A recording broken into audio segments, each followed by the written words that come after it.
હીટવેવને ધ્યાનમાં લઈને વન વિભાગ દ્વારા વન્યજીવો માટે કામગીરી હાથ ધરવામાં આવી। હાલમાં સમગ્ર ગુજરાત રાજ્યમાં મોટાભાગના વિસ્તારોમાં હીટવેવનો સમય ચાલી રહ્યો છે અને એમાં પણ ખાસ કરીને કચ્છ જિલ્લામાં જે સામાન્ય રીતે અહીંયા તાપમાન ઊંચું રહેતું હોય છે, આ વર્ષે પણ ઘણા બધા વિસ્તારોમાં તાપમાન ખૂબ ઊંચું છે। આ પરિસ્થિતિમાં વન વિભાગ દ્વારા વાઇલ્ડલાઇફ મેનેજમેન્ટમાં મલ્ટિપલ એપ્રોચ હાથ ધરવામાં આવે છે। ખાસ કરીને જે વિસ્તારોમાં કુદરતી પાણીના સ્ત્રોત ખતમ થઈ ગયા છે તેવા વિસ્તારોમાં કૃત્રિમ પાણીના સ્ત્રોતમાં વન વિભાગ દ્વારા ટેન્કરથી પાણી પૂરું પહોંચાડવામાં આવે છે। આ ઉપરાંત વન વિભાગ દ્વારા બનાવેલા વન તળાવો અને એ બધા વિસ્તારોમાં હેબિટાટ ઇમ્પ્રુવમેન્ટ કરીને વાઇલ્ડલાઇફ માટે એક પ્રોપર આશ્રય સ્થાન બની રહે તે માટેના પ્રયત્ન કરવામાં આવે છે।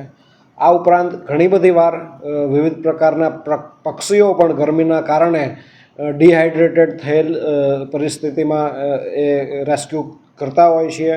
આ ઉપરાંત સામાન્ય લોકો દ્વારા પણ આ સિઝનમાં તેમના ધ્યાને કોઈ આવા પક્ષીઓ આવે તો વન વિભાગને જાણ કરતા હોય છે, તો આ પરિસ્થિતિમાં તેનું રેસ્ક્યુ કરીને એને સારવાર કરીને એને યોગ્ય સ્થળે મુક્ત કરવાની કામગીરી હાથ ધરવામાં આવે છે।